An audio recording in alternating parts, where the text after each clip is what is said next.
Eh bien, écoutez, chers amis, chère Elsa, cher Grégory, je suis très heureux de participer à ce colloque, que j'ai l'honneur d'ouvrir, et je remercie tout particulièrement Elsa, qui a souffert de tous les déboires de l'organisation d'un colloque qui a dû s'ouvrir le jour d'une grève de la SNCF et qui a empêché la plupart des communicantes qui devaient venir hier de venir.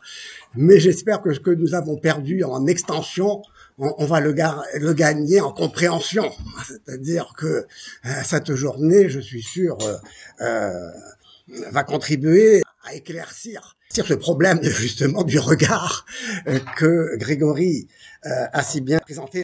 Alors je vais vous parler donc comme convenu de l'expérience du regard omnivoyant selon Nicolas de Cuse. Et on a évoqué Merleau-Ponty qui parlait de la nécessité d'un regard sensible du départ, d'une expérience sensible du regard. Nous verrons comment l'œuvre de Nicolas de Cuse contribuera aussi, en un certain sens, à la compréhension de cette pensée phénoménologique contemporaine. À vrai dire, il n'y a pas d'âge pour un questionnement philosophique qui se pose en profondeur, n'est-ce pas, et qui est toujours intemporel, dans le fond. Ça. Alors, Nicolas de Cuse parle de ce regard omnivoyant dans son œuvre, le Dévisionné Dei, ça, qui a été publié avec sa traduction et son commentaire chez Opus.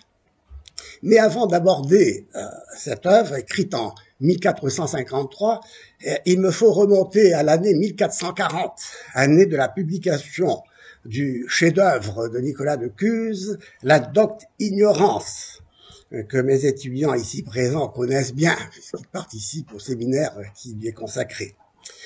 Donc, dans cette œuvre, la Docte Ignorance, la pensée de Nicolas se rattache à la tradition néoplatonicienne via de grands auteurs déterminants comme Denis l'Aréopagite, Scott Érigène, Maître Eckhart en particulier.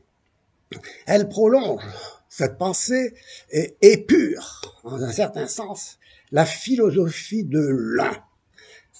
À partir de la première hypothèse du Parménide de Platon, qui pose que si l'un est, il s'ensuit que l'être s'ajoute à l'un et que dès lors, l'un cesse d'être un, c'est-à-dire pure simplicité. Ah oui, ça marche pas là. Bon, ça va, vous avez entendu jusqu'à présent tout ce que j'ai dit, j'espère. D'accord. Donc,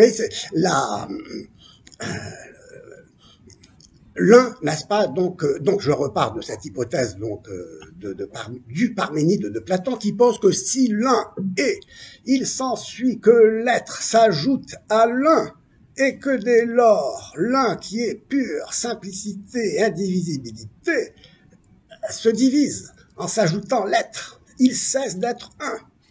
L'un doit donc se situer au-delà de l'être. Mais en se situant au-delà de l'être, cette tradition situe aussi l'un au-delà de l'intellect. Car l'intellect est tout ce qu'il est, et tout ce qui est en tant qu'intelligé par l'intellect, qui ne peut s'intelliger, lui, que comme retour sur soi, car il ne peut atteindre l'un, retiré dans la simplicité de son non-être, inintelligible. Pour Plotin, le nous, l'esprit, l'intellect, advient comme une hypostase en dehors de l'un. L'originalité de la pensée cuséenne est d'introduire l'intellect à l'intérieur de l'un, en présentant cette unité comme une unitrinité. Je ne développerai pas cet aspect pour retenir cette idée que l'unité inintelligible et aveugle de l'un chez Plotin prend tout à coup vie et s'illumine, devient regard pour soi, sur soi. Maintenant, l'un se fait face. Il est pour lui-même un miroir dans lequel il se voit. Il est manifestation de soi à soi. Or, Le face-à-face est une séparation, c'est-à-dire une division. Si donc l'un est la simplicité et l'indivisibilité absolue, comment, en s'intelligeant lui-même, en se manifestant à soi, peut-il se donner à voir sans cesser d'être un, sans perdre sa simplicité? Il semble, et vous savez que Plotin a critiqué Aristote, puisque Aristote définissait le principe sans principe comme la noésis noéséos, c'est-à-dire comme l'intellect qui s'intellige. Or, l'intellect qui s'intellige, ce n'est pas la simplicité, c'est un dédoublement, c'est une dualité qui commence. Et donc, Plotin va au-delà de l'être et de l'intellect pour renvoyer l'un, si vous voulez, à sa propre inintelligibilité, à son propre non-être. Donc, il semble que l'un soit condamné à la cécité. Si l'un est un, c'est-à-dire simple et indivisible, il doit être sans regard sur soi. Nicolas de Cuse, donc, se trouve devant ce problème qu'il veut résoudre et qui est le problème central de la philosophie, et qui se retrouve, et nous aurons peut-être l'occasion d'en parler dans les discussions, en phénoménologie, et même dans l'héritage contemporain de la phénoménologie, sous la forme de ce qui se présente à la conscience sans s'ajouter à la conscience, c'est-à-dire sous la forme de l'intentionnalité. L'un est-il? La conscience, qu'est-ce que la conscience? Bon, donc la métaphore du miroir apparaît au cœur d'un opuscule parmi d'autres qu'il a écrit, que Nicolas de Cuse a écrit après la Docte-Ignorance, une série d'opuscules remarquables, qu'il a écrit pendant les années 40, où il développe, il reprend les thèses, les thèmes de la Docte-Ignorance qui renferment en germe toute sa philosophie, et je dirais même toute la philosophie qui va venir. Vous savez, c'est le dernier des médiévaux et le premier des modernes, a-t-on dit de lui. Et Ernst Cassirer disait de Nicolas de Cuse qu'il est le véritable fondateur de la philosophie moderne, en taquinant un peu la tradition française qui voudrait volontiers voir en Descartes, n'est-ce pas, cet initiateur. Enfin bon, petite parenthèse sur le sujet. Donc, cette métaphore du miroir apparaît au cœur de ces opuscules, écrits dans les années 40, après la Docte-Ignorance donc, et qui s'intitule le Defiliatione Dei. L'intellect, le logos, est comparé dans cet opuscule à un miroir parfait, dans lequel l'un se reflète sans aucune tache ou marque ou salissure. C'est un miroir.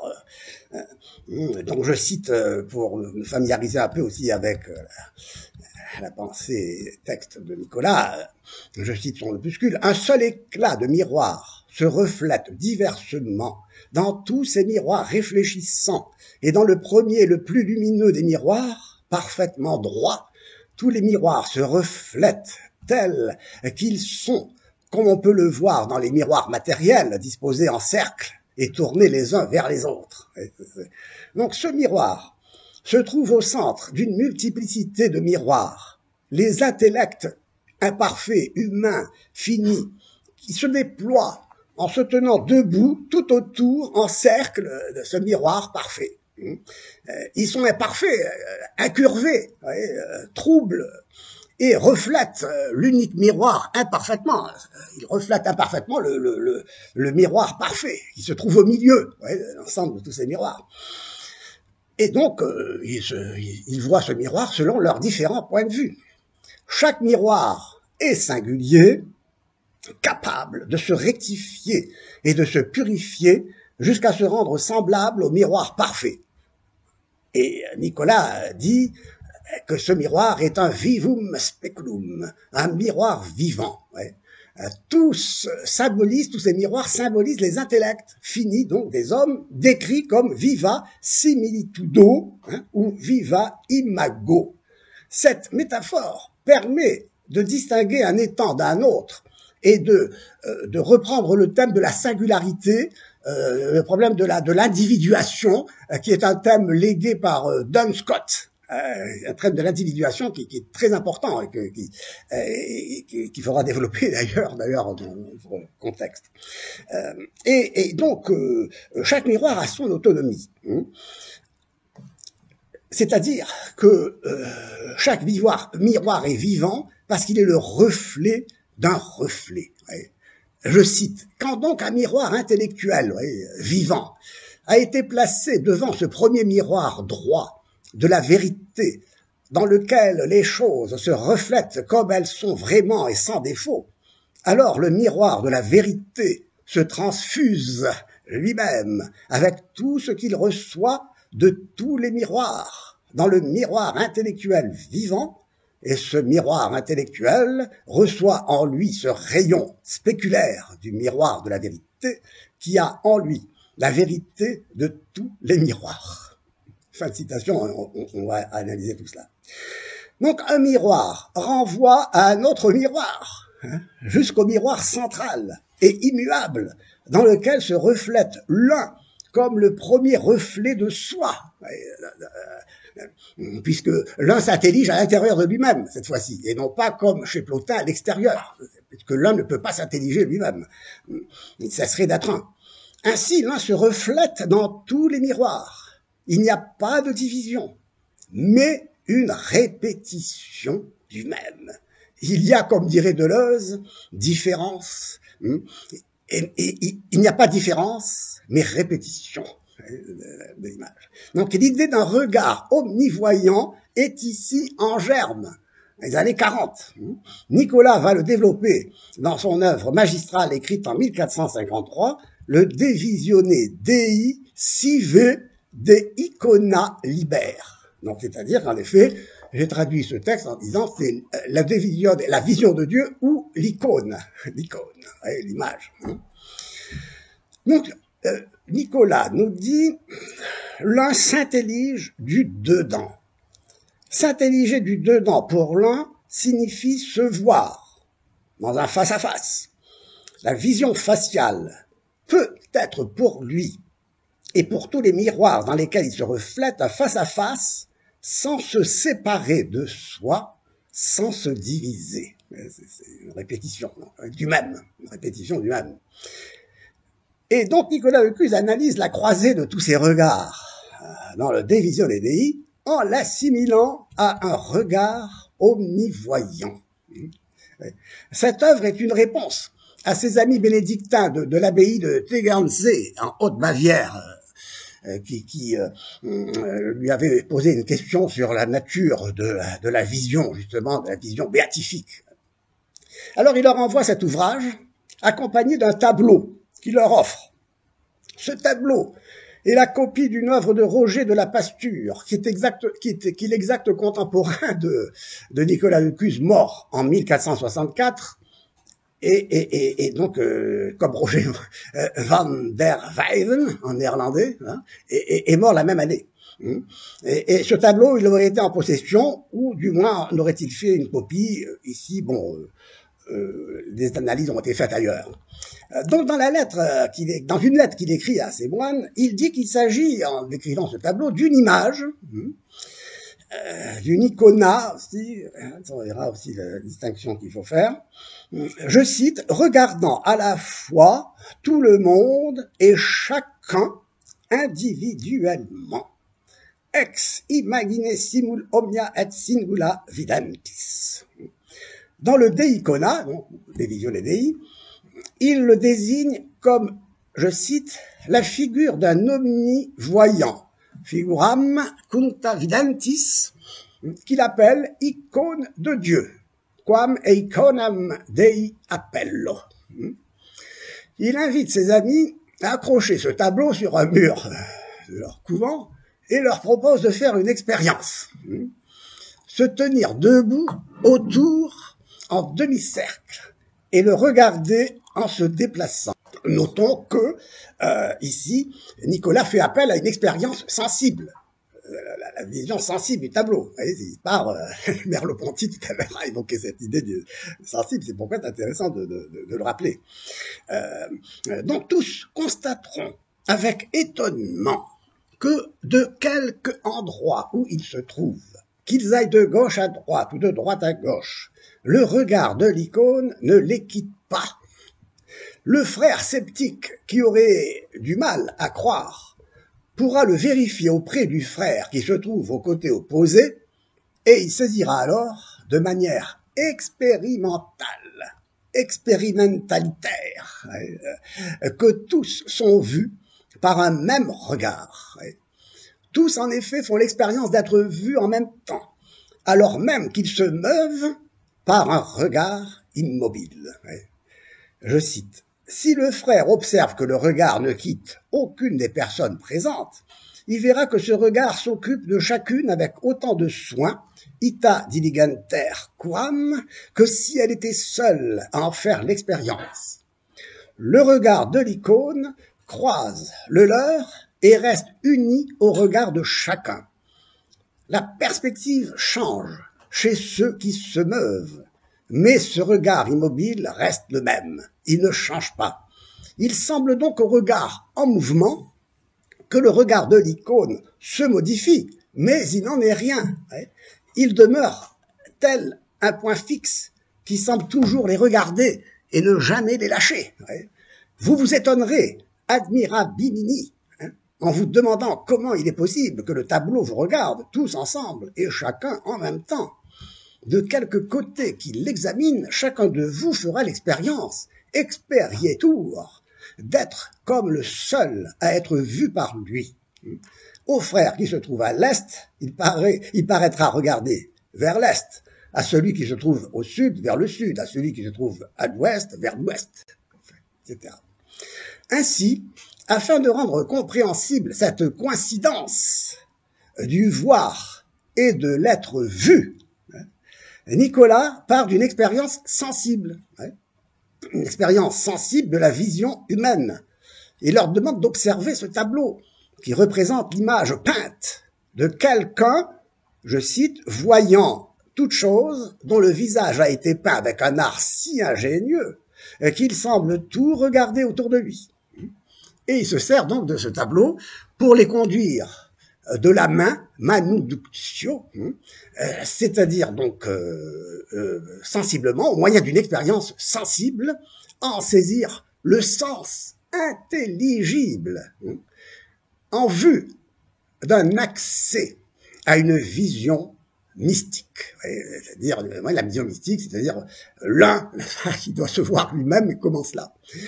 Le caractère immobile du regard fixe de l'icône croise donc le regard en mouvement des moines, de sorte que l'icône de Dieu, comme il l'appelle donc, voit également et de manière actuelle chacun. Immobilité et mouvement se rejoignent et se confondent, ils coïncident. Parlez comme Nicolas, qui est l'auteur de la coincidentia oppositorum, de la coïncidence des opposés. C'est un aspect de sa doctrine important. Ainsi, donc, chacun tourne autour du tableau sur la recommandation de Nicolas et tous se déplacent plus ou moins vite dans un espace fini.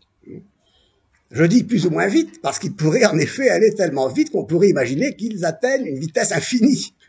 Et alors qu'à ce moment-là, leur regard s'identifierait avec celui de l'icône.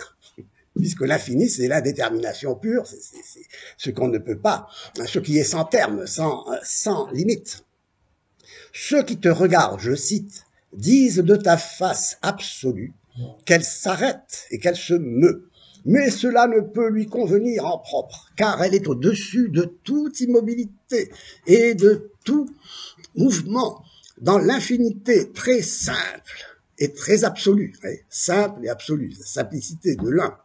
Et après cette infinité viennent le mouvement et le repos, l'opposition et tout ce qui peut être dit ou conçu. Fin de citation. Dans l'infini, tout est infini. Il faudra remonter pour cette idée à Duns Scotus également. Comme dans l'un, tout est un. L'unité est totalité. Une totalité dont les parties sont à l'image du tout. Une sorte de holisme. Les parties sont à l'image du tout. Et donc le tout peut être un tout parce qu'il a des parties. Mais si tout est en tout, n'est-ce pas, et que tout est un dans l'un, s'il y a des parties dans ce tout pour que le tout soit un tout, parce qu'il n'y a pas de tout sans partie, il faut que ces parties soient à l'image du tout. Et nous verrons après que dans ce miroir, en effet, c'est l'un qui se reflète dans tous les miroirs.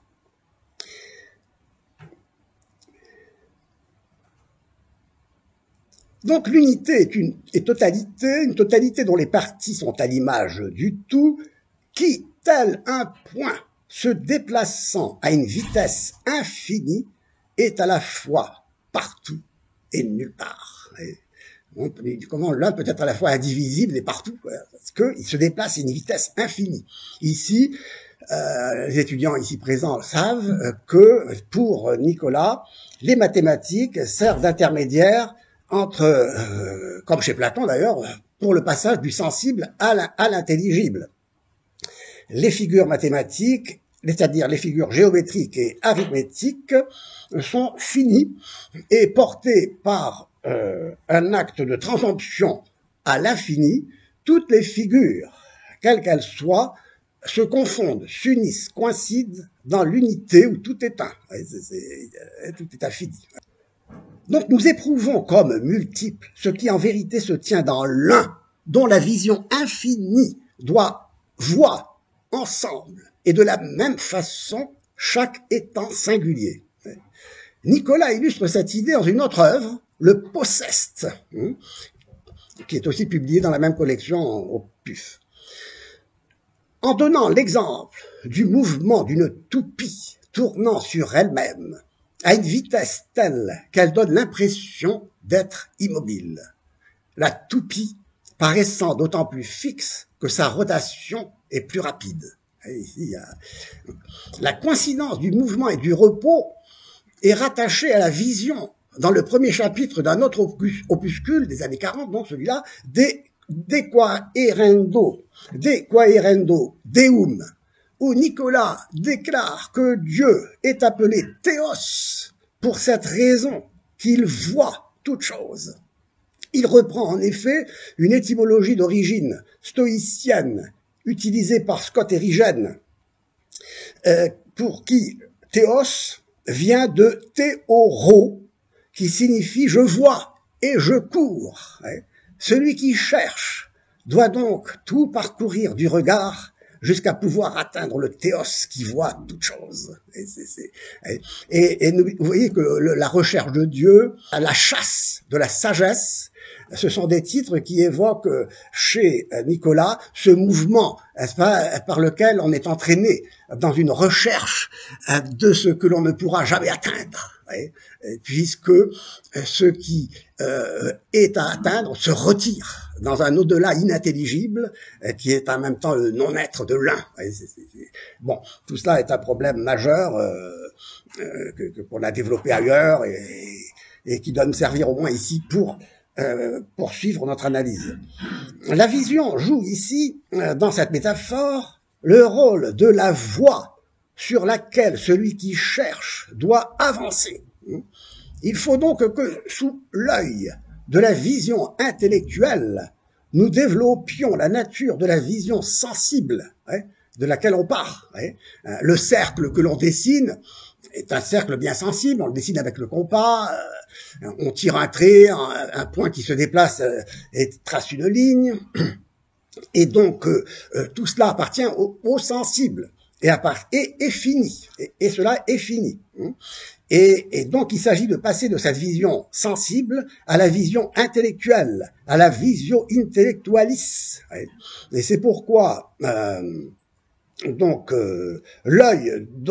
l'œil de la vision intellectuelle, nous devons développer la nature de la vision sensible et fabriquions à partir de cette nature une échelle pour nous élever vers l'un, ce théos, ce Dieu.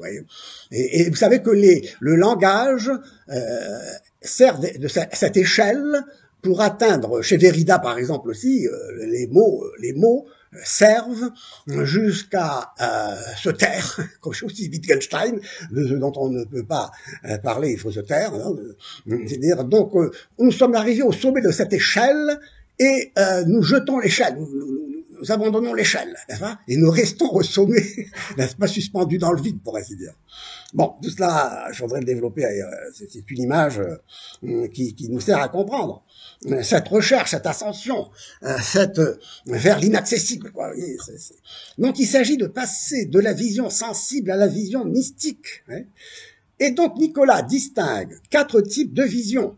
La vision sensible, la visio sensibilis, la vision rationnelle, la visio rationalis, qui correspond aux mathématiques, et la vision intellectuelle, la visio intellectualis, qui est la vision donc de l'intellect tournée vers l'un. L'esprit est, si vous voulez, à 2 faces. La face rationnelle, la ratio, tournée vers le multiple, pour analyser, la dianoïa, et puis la face tournée vers l'un, le nous, qui est tourné vers l'un, inaccessible. Et enfin, la visio mystica, qui est justement au-delà de la vision intellectuelle. Donc, toutes ces visions culminent dans la vision mystique, de sorte que la vision que Dieu a de nous et la vision que nous avons de Dieu sont soit une seule et même vision.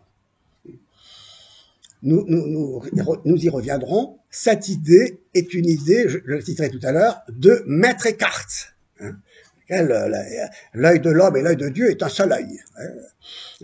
Donc la communauté des moines réunis en demi-cercle et mis en mouvement autour de l'icône correspond à ce que Michel de Certeau a appelé une liturgie mathématique, une géométrie de l'espace, qui est une sorte de danse, de péricorèse, péri, tourné autour. Donc Nicolas Lecuse écrit, Certeau pense en mathématicien l'exercice que les moines ont à exécuter autour du tableau, non avec un compas, mais avec leurs jambes, au cours d'une cérémonie qui prolonge aussi les jeux des mimes et les jongleries traditionnelles à l'abbaye de Tegernsee depuis très longtemps et qui présente enfin l'étrange audace de remplacer la liturgie par une ordonnance géométrique. Fin de citation.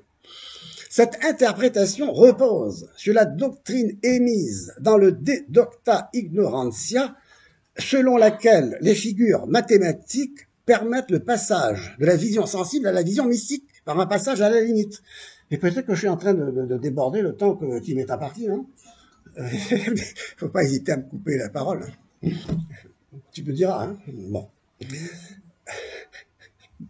Donc, alors, par exemple, un arc de cercle, j'ai tout à l'heure évoqué un peu cela, un arc de cercle, figure géométrique sensible et finie, tel le demi-cercle constitué par les moines, autour du tableau. Ce cercle sensible transposé à l'infini se réduit à une ligne qui elle-même se réduit à un point, car dans l'infini, tout est infini. Toutes les figures géométriques, je l'ai évoqué tout à l'heure, s'identifient.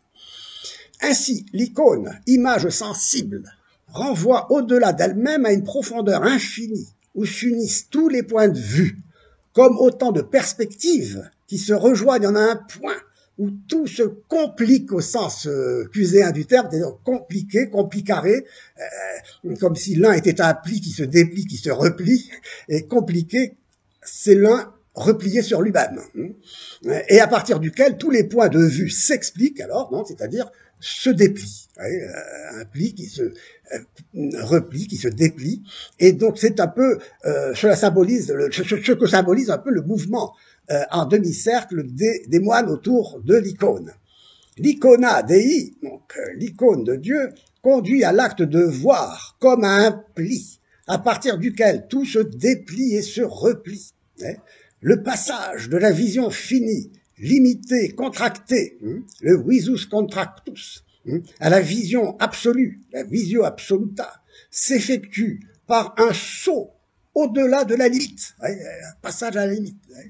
Chaque moine a sa propre perspective, son angle de vue, et se révèle à lui-même comme une image vivante, une viva imago, tel un miroir dans lequel se voit le regard qui le voit. Le regard de l'icône voit et en même temps est vu par ceux qu'il voit sans que ce vidéré et ce vidéri, se voir et cet être vu, s'opposent, comme s'opposent l'actif et le passif. Le voyant ne voit pas sans être vu. Le voir de ce que l'omnivoyant voit en tant que vu par lui est inclus dans son acte de voir. Le regard de l'icône voit toute chose et se révèle à lui-même comme étant vu.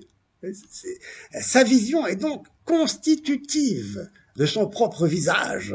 Visage vient de visus, de viser. Visus tous est facies toi. Ton visage, c'est ta visée, c'est ta face.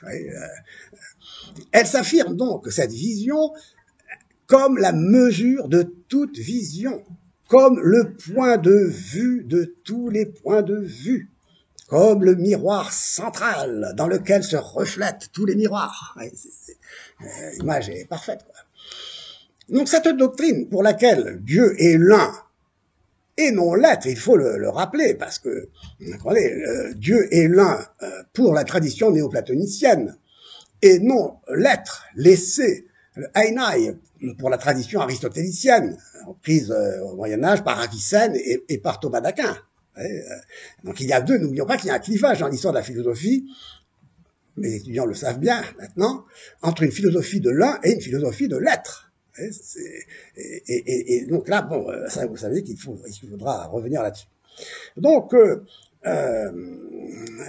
c'est pas une philosophie de laisser per se subsistence d'un être qui subsiste par soi et qui est séparé du monde, créé, multiple. Non, pour l'un, tout est un dans l'un. Il n'y a pas, et il y a donc une sorte d'immanence absolue. Elle s'enferme dans cette doctrine, dans l'immanence. Dieu n'est pas sans le monde. L'un n'est pas sans le multiple, c'est-à-dire ce miroir qui se reflète dans une multiplicité de miroirs sans cesser d'être un. Extraordinaire, c'est extraordinaire. Nous sommes dans l'immanence, nous sommes non pas dans la différence, mais dans la répétition du même. Et donc, si vous voulez, le monde apparaît comme un miroir brisé, dans chaque éclat duquel l'un se reflète complètement, mais de manière diminuée, comme selon un vocabulaire, encore une fois, de Duns Scott, qui est toujours présent, plus ou moins derrière tout cela, vous savez. Et donc l'un se reflète dans chaque éclat de ce miroir brisé qui est le monde, la figure du monde, monde multiple, mais qui est une multiplicité qui n'est que la répétition du même, vous voyez, dans chacun de ces éclats. Ce qui fait que l'un ne se divise pas. L'un, tout est un dans l'un. Tout reste un. C'est extraordinaire. Bon, tout cela repose aussi sur l'idée, je parlais du problème de l'individuation, hérité de la pensée de Scott, vous voyez, sur laquelle il faudra revenir. Bon. Donc, dans cette perspective énologique, Dieu n'est pas sans le monde. Il est constitutif du monde. L'un est constitutif du monde. De même qu'il n'y a pas de vision sans ce qui est vu. Il n'y a pas de vision sans ce qui est vu. Voir donc, dit Nicolas, intelliger, créer, mais créer au sens de se projeter, si vous voulez, sont la même chose. Le monde multiple est tel un miroir brisé dans les éclats duquel se reflète le même un de manière contractée ou diminuée. Le soleil dans l'eau, là-bas, le soleil dans l'eau, il n'est pas immense comme il est dans la réalité. En se voyant eux-mêmes comme étant vus par Dieu en tant qu'un et non en tant qu'être, les étangs rendent l'un visible à lui-même. Donc l'un, n'est-ce pas, est comme conditionné par ce qu'il voit. C'est un problème pour Nicolas aussi, ça. Donc la vision de l'étang par Dieu et la vision de Dieu par les étangs sont une unique vision, un seul œil. Le monde des étangs est le voir de Dieu manifesté en acte. Dieu est impliqué, voilà, si on se souvient de l'étymologie là-bas, du lexique compliqué, expliqué, impliqué, donc pli, quoi. Inclus donc dans la vision de l'homme. Hein. Il n'est pas distinct de moi comme un objet visible. Hein. Il m'accompagne comme mon ombre, qui est un faux être là. Hein. Mon ombre, je ne peux la saisir. Hein. Elle n'a pas d'être propre. Sa réalité, c'est moi. Hein. Ainsi, l'un qui m'accompagne comme mon ombre ne se distingue pas de moi. Il est l'image originaire, et moi je suis son ombre. Il m'accompagne comme mon ombre parce que je suis l'image visible de l'exemplaire originaire. Donc ici, si vous voulez, l'étant n'est pas l'effet d'une cause efficiente, comme dans l'aristotélisme, mais c'est l'effet d'une cause exemplaire, uniquement. Ouais, c'est des choses exemplaires. Ouais, donc on peut parler d'un faux être là, d'un mur où l'image, la réalité de l'image est dans ce dont elle est l'image. Extraordinaire. Donc cette pensée se trouve déjà chez Maître Eckhart, qui affirmait l'œil, je cite, avec lequel je vois Dieu est le même œil avec lequel Dieu me voit. Mon œil et l'œil de Dieu, c'est le même œil, et la même vision, et le même connaître, et le même penser. Ouais. Fin de citation. Il faut s'arrêter? Non, non. Non, Bon. Je fais un peu un complexe par rapport au temps qui m'est imparti, quoi. Bon. Alors, autrement dit, l'être vu de Dieu par ceux qui me voient se rattache à l'être vu de Dieu par lui-même. Voir comme étant vu. Ce double être vu se ramène à une seule vision. Je cite, « Qu'est-ce que voir, videre, pour toi, Seigneur ?» demande le cardinal. « Sinon être vu par moi, amme, videre. Tu n'es vu que lorsque tu vois celui qui te voit. Nec est aliud te videre, quam quod videas videntem te. » C'est extraordinaire. L'unité absolue de l'un en tant qu'indivisibilité en soi ne saurait donc se diviser en deux manières de voir, une pour se voir et une autre pour voir ce qu'il voit. Il s'agit d'une vision en tant que retour sur soi, qui définit l'intellect comme étant retour sur soi. Ce retour sur soi ne s'effectue pas pour Nicolas en dehors de l'un, comme chez Plotin, mais à l'intérieur de l'un, qui est une unitrinité, pour rappel. L'un est unitas, c'est-à-dire jusque-là, unité sans saveur, sans couleur, sans odeur, et qui prend vie, n'est-ce pas, en se considérant lui-même comme un, dans un geste d'équalitas. Un égale un. Un égale un, tiens, mais dans l'un, donc, s'ouvre une distance. Se creuse une distance qui met en danger l'un, puisque l'un ne peut pas se séparer de soi. Donc il faut que l'un revienne sur lui-même par un geste de retour qui va réaliser la connexio, l'union. Unitas, equalitas, connexio, qui sont à l'origine de la vision hegelienne aussi, de la dialectique de la philosophie allemande. Maître Eckhart et Nicolas de Cuse sont à l'origine de pensées comme celle de la philosophie allemande, mais même avant cela, voire de Spinoza et de Leibniz. C'est intéressant. Et d'ailleurs, vous savez, aujourd'hui, on y revient parce que, justement, on s'aperçoit que la jeunesse de la pensée contemporaine doit peut-être commence ici, quoi. Vous voyez, bon, enfin, tout cela, ce sont des considérations que l'on peut faire ailleurs.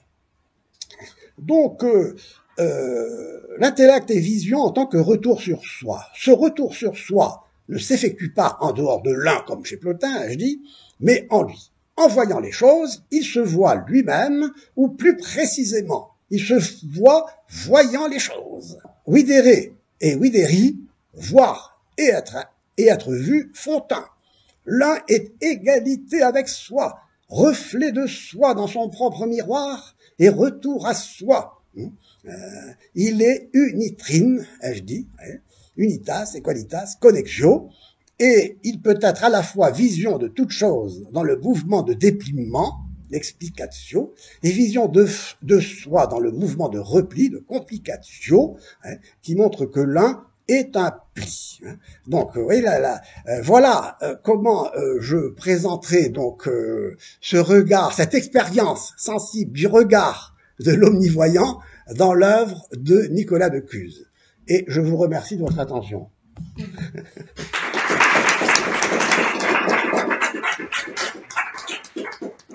Voilà. Donc, s'il y a des questions, je ne sais pas comment tu as conçu les choses, si on suit avec les questions, ou si d'abord Grégory prend la parole. Et les faire revenir en tournant sur ce Formidable, oui. Eh bien, vous savez que Deleuze était un admirateur de Nicolas de Cuse. Et que la pensée et qu'on retrouve la pensée de Nicolas de Cuse chez Deleuze. Vous venez de faire une citation qui montre parfaitement la filiation cuséenne et en même temps aussi qui montre comment la pensée de Nicolas de Cuse a été fondamentale pour le développement de la pensée moderne et contemporaine, finalement. Ouais, c'est extraordinaire. Et parce que ce passage, finalement, de la vision rationnelle à la vision intellectuelle, à la vision mystique, c'est aujourd'hui une question pour la phénoménologie aussi, et c'est une question qui est aujourd'hui sur le tapis, quoi. Et pourquoi? Parce que, et pour moi, vous savez, c'est ce que je soutiens, c'est que nous avons roulé sur une tradition néoplatonicienne qui fait de l'un le principe sans principe, et qui fait de l'un cette indivisibilité en soi qui n'est pas en dehors de l'être, et que le problème qui surgit au XXe siècle, finalement, c'est le problème de l'être, c'est-à-dire de ce qui est en tant qu'il est, question aristotélicienne par excellence, à savoir que, finalement, il s'agit de redécouvrir, selon moi, que il faut non pas affirmer l'un comme étant une indivisibilité en soi de type néoplatonicien, mais que l'un, l'unité, est l'indivisibilité de l'être. C'est l'être qui est indivisible. Et donc l'unité, c'est toujours l'unité de l'être. Et au Moyen-Âge, la tradition, l'aristotélisme, surtout médiéval, a développé la notion d'unité, de vérité, comme des propriétés de l'être, comme des transcendantaux. Le mot transcendantal signifiant ce qui traverse, vous voyez, ce qui est. Donc l'unité est un transcendantal de l'être, c'est-à-dire l'être, c'est toujours l'être de ce qui est, l'être de l'étant, comme un acte qui permet d'unifier tout ce que l'étant est. Et donc, c'est ce qui est très intéressant, et c'est ce que je développe un peu dans mes travaux, c'est le fait que l'étant est une unification comme l'effet d'un acte d'être, au sens où l'étant lui-même est composé d'essence et d'être, c'est-à-dire de ce qu'il est, Alors, comme, vous savez, pour Duns Scott, et nous restons dans cette tradition, vous savez que Heidegger a écrit sur Duns Scott, et vous savez, et Deleuze se réclame de Duns Scott, il a une conception univoque de l'être. C'est intéressant donc de voir que l'être de l'étant, c'est un acte unificateur, parce que l'être est indivisible. Et l'acte d'être de l'étant, c'est l'acte d'être de ce qui est définissable, qui a une essence. Le problème, vous le savez, c'est que l'essence, la nature d'une chose au XXe siècle, est remise en question parce que la phénoménologie, Heidegger, a remis d'ailleurs et justement en cause la notion de nature et d'essence telle que la modernité la définissait. L'essence qui est ce qui individualise un objet, ce qui produit l'objet intellectuellement, un esse objectivum. L'être, ce n'est plus ce qui est donné indépendamment de la pensée, hors de la pensée. L'être, c'est l'objet. C'est l'essai objectivum produit par l'entendement, par la pensée. Vous le savez, pour Kant, etc. Enfin, ouais, alors je suis très content d'avoir entendu cette citation de Deleuze parce qu'elle ne fait que confirmer, vous voyez, la nécessité aujourd'hui de revenir à une conception de l'unité qui soit l'unité non pas comme indivisibilité en soi, mais comme unité de l'être, qui en tant qu'être ne peut être qu'indivisible, et vous retrouvez le problème parménidien, et le problème suppose l'être et le non-être n'est pas, l'être ne peut pas se diviser. S'il se divisait, il se diviserait en être et en non-être. Ce qui est, enfin voilà. Donc voilà ce qu'a suscité votre intervention. C'est passionnant. C'est très bien, oui. Et quelle serait-elle cette communauté? Eh oui, tu vois, cette communauté, c'est vrai, elle est figurée par cette communauté des moines qui sont séparés et unis. Séparés et unis. Ils sont séparés parce que chacun a son point de vue. Chacun a son point de vue, mais celui qui est à droite et celui qui est à gauche, aux deux extrémités, disons, sont vus par un même regard et qui se prolonge dans des lignes de perspective, vous voyez, qui se prolonge dans un point de fuite, Voilà. Et donc, ce qui pourrait rapprocher peut-être la communication des substances, l'harmonie préétablie, quoi. Il est obligé de comment ça va? C'est un peu comme chez Démocrite et Épicure. C'est Épicure, le climat même. Le problème d'Épicure, le problème de Démocrite, c'était que ces atomes étaient indépendants les uns des autres, tombaient en ligne droite sans jamais se rencontrer. Ah bah alors le coup de génie d'Épicure, c'est de dire, eh ben non, mais attends, ils tombent en s'inclinant et en se croisant les uns les autres, et donc en formant des grumeaux de formes, d'êtres, voilà. Et donc l'harmonie préétablie joue un peu ce rôle, et chez Nicolas de Cuses, ce que je vois, c'est que le passage de la vision à l'ouïe, à l'écoute. Car celui qui est tout à fait à l'opposé, il est obligé, il ne voit pas la même chose que ce que l'autre voit, il est obligé de demander à l'autre, qu'est-ce que tu vois? Est-ce que tu vois la même chose que moi? Et c'est ainsi que l'ouïe, l'écoute, l'appel interviennent pour créer la communauté. Voilà comment je vois chez Nicolas de Cuses ce qu'on pourrait comparer à ce que l'on peut voir et en même temps chez Épicure et chez Leibniz, et en général ce qu'est le problème d'une multiplicité qui ne peut être une multiplicité que c'est si elle est si elle renvoie à une unité, quoi. Si elle renvoie à une unité et cette unité qui est union. Bon, tout cela, ça se prolonge. Et ce qui fait que l'agir va prendre le dessus sur l'être. L'adage médiéval agere sequitur esse est renversé. Parce que donc, agere sequitur esse, cela veut dire que pour agir, il faut être au préalable. Tandis que non, désormais, c'est l'action, c'est la mise en œuvre qui va primer. Et Goethe dira, j'aime bien citer Goethe, au commencement était l'action. Il n'y a plus la contemplation. On doit se déplacer, toujours en mouvement, toujours en déplacement. Voyez, une sorte d'énergie nous pousse, nous force à chasser, à chercher, voyez, à la chasse de la sagesse. Voyez, c'est une œuvre de Nicolas. À la recherche de Dieu, notre Nicolas. Voyez, donc on est poussé, on est à la recherche, mais une recherche qui s'épuise dans l'agir, puisqu'elle n'atteindra jamais son but. Voyez, elle n'atteindrait jamais son but qui dépasse dans son unité pure et nue et inaccessible. Et c'est pourquoi on va passer, et je crois que c'est le problème du XXe siècle, au rejet de cette unité comme totalité pour justifier la multiplicité comme on pourra, quoi. Sauf qu'il peut. C'est sauf qu'il peut d'une multiplicité qui se divise à l'infini. Alors, qu'est-ce qui se passe si ça se divise à l'infini? C'est d'ailleurs tu sais que ce qui a rendu fou Pythagore, c'est d'avoir découvert l'irrationnel, quoi, l'infinitésimal. Tiens, l'infini m'échappe, quoi, ça se divise sans cesse. J'arrive plus à réunir quoi que ce soit. J'arrive plus à mettre deux choses ensemble. Et d'ailleurs aujourd'hui, je vois cela aussi dans la théorie quantique.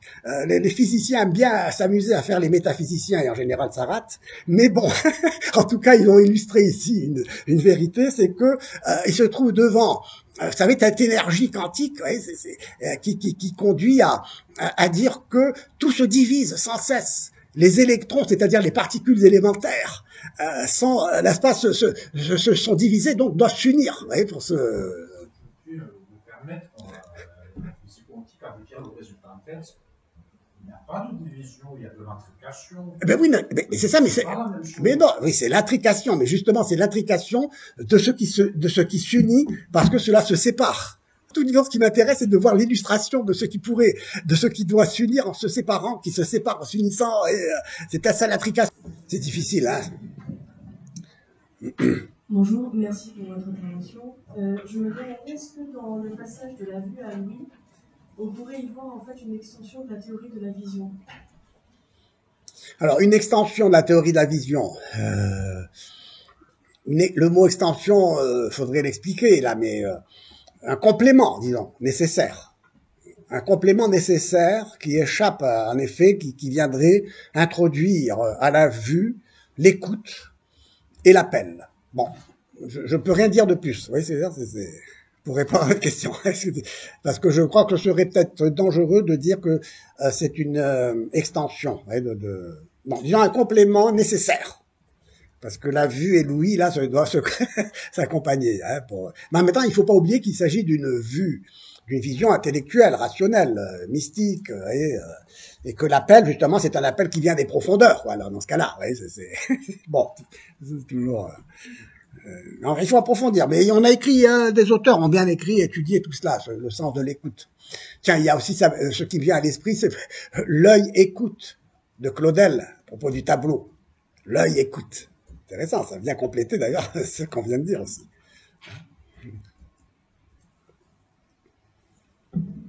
Y a-t-il d'autres questions, ou des remarques, ou des évocations?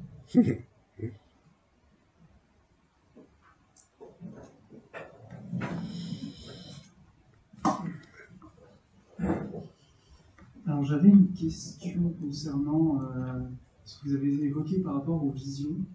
Parce que il y a un moment donné où vous avez parlé de trois visions différentes, qui sont la vision sensible, la vision rationnelle et la vision intellectuelle. Et puis la vision mystique. Qui, en un point, se complique et se complique dans l'un qui va s'harmoniser de une vision mystique. Et j'avais une question concernant justement cette division en trois. Qu'est-ce qui fait cette division? Est-ce que c'est une division vis-à-vis de l'objet qui est visé? Très bien. Est-ce que c'est trois facultés différentes qui donnent trois perceptions différentes? Qu'est-ce qu'ils font de cette division? Ouais.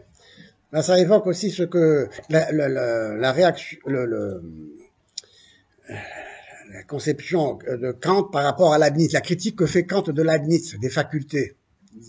La faculté sensible, la faculté rationnelle sont autonomes, sont distinctes, sont séparées, et donc pour Nicolas, en effet, la vie, il y a une étanchéité, un sceau. Il n'y a pas une harmonie, une complétude qui supposerait d'ailleurs une vision aristotélicienne illémorphique de la vision de l'intellect, parce que l'homme est un composé de matière et de forme, et que tout ce qui se trouve dans l'intellect passe par l'essence, quoi. C'est ce que dira aussi Leibniz d'ailleurs. Hein. Mais disons que la chose en soi, elle se présente au sens. Mais les sens ne font pas connaître cette chose en soi. Donc il faut passer de la chose en soi au niveau de la Vernunft pour Kant, c'est-à-dire une production de l'objet conçu, intelligé, à travers les catégories de l'entendement, etc., a priori. Bon, Nicolas, lui, dit ce qui est donné par les sens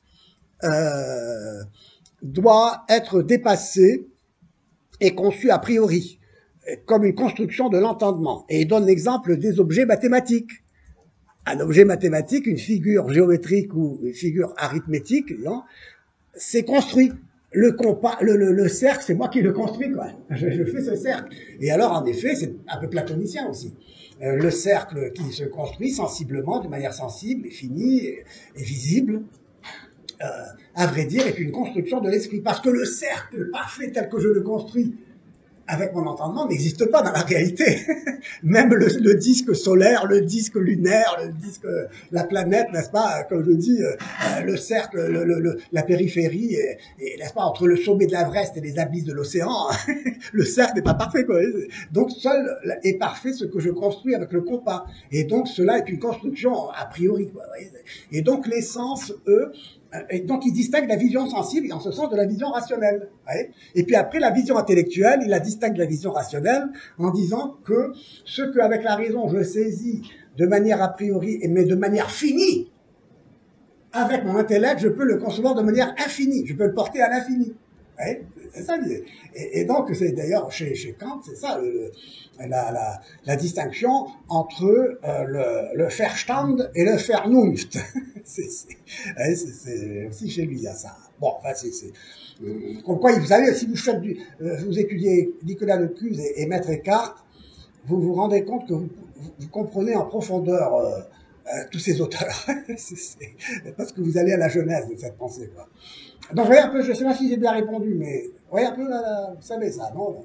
Donc, la vision sensible, vision rationnelle au niveau mathématique, vision intellectuelle au niveau donc de la spéculation à l'infini, et puis alors après la vision mystique au-delà de la vision intellectuelle qui est bon une vision qui a la nécessité d'être mystique. Bah, c'est-à-dire que on n'avait pas déjà avec Eckhart. Donc bonne question difficile. Mais je dirais, quand tu demandes ce qu'il y a de plus intime dans ce questionnement de Nicolas, je l'ai d'ailleurs évoqué ici dans De Vivione et Dei, le point de départ, c'était la nature de la vision béatifique, du face-à-face entre Dieu et l'homme. C'est ça le point de départ. Peut-il y avoir un face-à-face entre Dieu et l'homme dans la vision béatifique? Donc, qu'il y ait un face-à-face de Dieu avec lui-même dans la vie trinitaire selon le christianisme, ce n'est pas un problème puisque la Trinité fait que le Verbe, le Logos, demeure à l'intérieur de cette vie divine sans sortir Dieu de lui-même. Parce que la question, c'est que si Dieu est l'un, le Logos doit sortir de lui-même, de l'un. Dieu doit sortir de lui-même pour se voir. Donc, il doit se voir dans un cosmos qui est une création nécessaire pour lui pour se voir. Ça, c'est le problème profond. Et donc, donc il y a cette première solution d'un Dieu qui se voit dans un face-à-face qui ne le sort pas de lui-même parce qu'il est trinitaire. La question est résolue à ce niveau-là. Mais la question demeure de savoir quel est ce face-à-face entre Dieu et la créature, quoi. Entre Dieu et le cosmos, à la limite, entre Dieu et les créatures. La réponse dépend de l'affirmation selon laquelle soit Dieu est l'un, soit Dieu est l'être. C'est platonisme ou aristotélisme, disons en général. Et Eckhart est néoplatonicien dans la foulée de Proclus. Proclus, c'est tout à fait là dans cette vision des choses. Il va conclure, dire que la créature, dit-il dans le Serment 71, je crois, la créature est pur néant. Pourquoi elle est pur néant? Alors donc, tiens, il y a certains écartiens qui s'émeuvent que l'on critique cette affirmation d'Eckhart en disant il n'a pas compris, quoi. On dit il n'a pas compris ce que veut dire Eckhart. La créature est pur néant. Mais oui, mais non, il n'est pas pur néant parce que alors on répond à cette objection de dire que oui, c'est pas possible de dire que la créature est pur néant. Ah bon, vous n'avez pas compris ce que veut dire Eckhart. Non, ce que veut dire Eckhart, c'est que non pas que la créature est pur néant, c'est qu'elle est tout dans l'un. Donc tout est un dans l'un. Alors quel est le statut dans l'un du face-à-face entre la créature et Dieu? C'est le problème. Ça c'est le vrai problème. Alors pour la philosophie aristotélicienne, voire pour Avicenne même, pour les philosophes et théologiens musulmans, et pour la théologie chrétienne, Thomas d'Aquin, on sait, c'est la reprise de la notion de participation, mais avec une causalité efficiente. C'est pas une causalité exemplaire. Hein? Tout est la différence entre la causalité exemplaire et la causalité efficiente. Donc, si j'en reste au niveau de l'un, tout ce en quoi l'un se reflète a un statut de néant. parce que il n'est que pur reflet il est pur effet d'une cause exemplaire, d'un exemplaire. C'est un fait platonicien. Mais attention, Aristote a dit non, la cause exemplaire ne suffit pas, il faut qu'elle soit aussi efficiente pour qu'il y ait le résultat. Mais ça, c'est dans l'ordre, on s'inscrit dans une perspective aristotélicienne d'une philosophie de l'être et non de l'un. C'est pourquoi quand Marion dit, évidemment, Dieu n'a pas besoin de l'être, mais parce que lui, il est dans un Dieu sans l'être, qui est l'un sans l'être. Il s'inscrit dans la tradition néo-platonicienne. Marion, que je connais bien, avec qui je discute et qui a publié mes traductions, c'est que je critique l'idée de l'un sans l'être. Je ramène son livre Dieu sans l'être à l'idée que c'est l'un qui est sans l'être. Tu vois ce que je veux dire? Alors donc, en effet, Nicolas de Cuse va ajouter à Maître Eckhart dans cette lignée, dans cet héritage, parce que Nicolas de Cuse est vraiment un grand philosophe, un type génial. Il va hériter de tout cela. Il a tout lu. Il a tout lu. Il va dire, oui, non, mais attends, la créature est pur néant. Non. Alors donc le cosmos, donc la réalité, ce n'est pas une pure réalité comme ça qui serait pur néant. Non, c'est une réalité qui se produit elle-même, quoi. Il va donner l'exemple dans le dialogue de l'idiot. Il faut philosopher comme un idiot, dit-il. Il faut philosopher comme un idiot, c'est-à-dire comme un type qui est le partisan de la doctignorance, qui rejette l'idée de la possibilité de connaître un au-delà, etc. C'est foutu. Donc maintenant, on va vivre ici-bas, et on va vivre dans l'action. C'est pourquoi je disais au début était l'action, parce que le modèle incarné de la doctignorance, c'est l'idiot, au sens grec du terme simple, la simplicité. Et donc, l'idiot, c'est qui? C'est un artisan, un fabricant de cuillères modeste, qui produit un objet utile.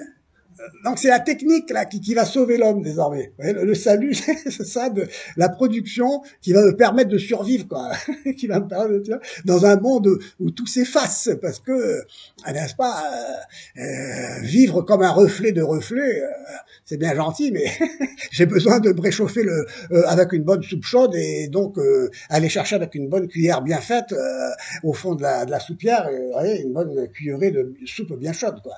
Donc le retour au réel par rapport au néant de la créature de Maître Eckhart. Hein.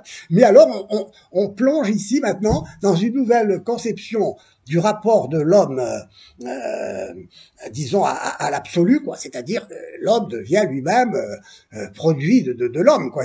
L'homme s'engage sur le chemin d'une production de l'homme. C'est l'ère technique qui commence. Le salut passe par la construction d'objets techniques utiles. Tu vois, enfin bon, rapidement. Tu vois, rapidement, je dirais, voilà, si tu veux que, tu vois. Mais alors, le danger, c'est que, évidemment, le regard vers Dieu, l'homme ne se tourne plus vers Dieu, maintenant. L'homme se contente de sa vie ici-bas, sauf qu'il peut, quoi. Le salut devient sauf qu'il peut. Il n'y a plus de prolongement dans un au-delà inaccessible et finalement qui se confond avec le nom d'être. Si Dieu est l'un est sans l'être, donc Dieu n'est pas, quoi. Donc vive Nietzsche. Vous voyez, ça y est, Nietzsche triomphe. Alors que c'est pourquoi je disais qu'il est très important de revenir à une philosophie de l'être qui est unifiée, qui unifie plutôt, qui est lui l'unificateur, mais qui maintient dans l'être de ce qui est. Vous voyez, et donc on revient à l'idée du Aufhebung, quoi, n'est-ce pas, d'un dépassement non constructeur de soi, quoi. Tu vois, c'est le souci de soi aujourd'hui. Voilà, je parlais de Blumenberg, le commencement absolu, c'est moi, quoi. Je pense, c'est-à-dire, mais en même temps, qu'est-ce qu'il critique Blumenberg en disant, moi, je veux pas de sécularisation, parce que l'homme a toujours été seul sur sa planète voyageuse. Il n'est pas question de dire que la modernité est une sécularisation, donc l'héritière encore du Moyen Âge chrétien avec toute cette tournée vers l'au-delà, disant non, l'homme a toujours été dans la sécularité, Dieu n'a jamais existé, enfin si tu veux, dans le fond c'est ça. Le commencement est absolu. Mais attention, comme il est contre la création ex nihilo, il va dire ce commencement de la modernité, c'est le commencement du temps, le commencement, non pas du temps, d'une époque nouvelle, la nouveauté radicale, mais non parce qu'elle n'hérite de rien, elle n'est précédée par rien, elle n'hérite de rien, mais elle est tournée vers l'avenir.